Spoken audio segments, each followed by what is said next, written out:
And we got bad news on November 5th. They told us to come back down a week later and told us that my son had stage 4 neuroblastoma cancer. I'm going to get all emotional. They gave him 20% chance to live.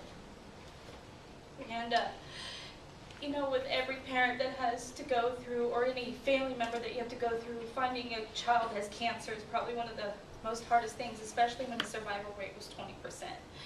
And throughout this process, I have a really great support system at home. Probably one of the best I've seen. My church, people in my community, my family, just amount of support team, and people pulled together to pray.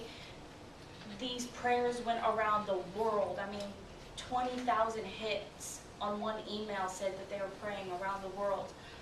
And in the process, in 3 months, let me tell you his full diagnosis first. First, it was the massive main tumor in his neck, and there were clusters of tumors. And neuroblastoma is a bone cancer. And so he had a tumor in his skull that was 70% pushing down and 30% on top that was pushing onto his brain. And then 90% covered in his bone marrow. So he was just head to toe in tumors. We caught it too late. And so within 3 months, the chemo started helping. 90% of that coverage in his tumors of his bone marrow had dissipated. There was no tumors in his bone marrow after that. But I'm not counting the microscopic cells that you can't really see on tests. Then he did surgery, and the main part of the surgery, the ENT doctor went in and found that the tumors had grown around the carotid artery and 5 other central nerves in his neck.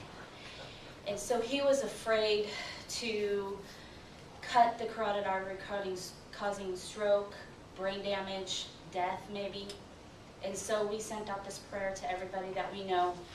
And 3 hours later, he comes back in and he said, "You would not believe this."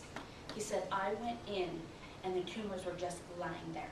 The x-rays showed proof that they were wrapped around the carotid artery and nerves, but when he went in, God had removed those tumors off the carotid artery and off the nerves, and they were just laying there. And quote unquote, his words were exactly, it was a piece of cake, and he just wiped those tumors away."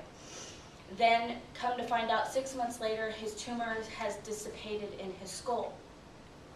So we had 6 months of chemo. We had 2 bone marrow transplants of his own bone marrow, which was a blessing, huge blessing.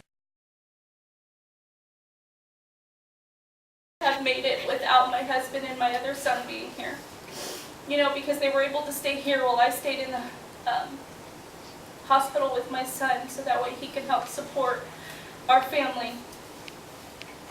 And this place has been such an amazing blessing to us, and I have no words to express how much I thank you guys for putting this together and everybody that's helped us. And so as the year goes on, in and out of this place, you know, my son and I came into here.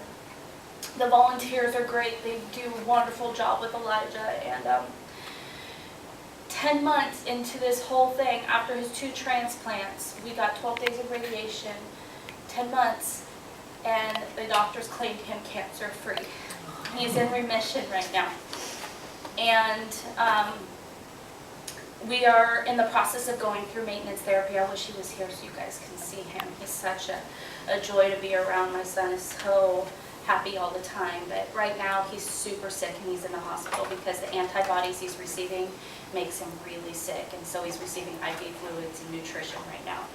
But we have another 6 months to go, so I'm sure I'll see most of your faces if you pop in here. I'll be here a lot. But I have no words to express the thankfulness of this place. If this place wasn't thought up and made up, I don't know how I would have made it without my family being here, or other people being here, or me being here locally.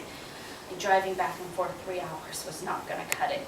So I really appreciate you guys allowing me to tell my testimony and sharing it with you, that you know, we can spread the hope to other people. You know,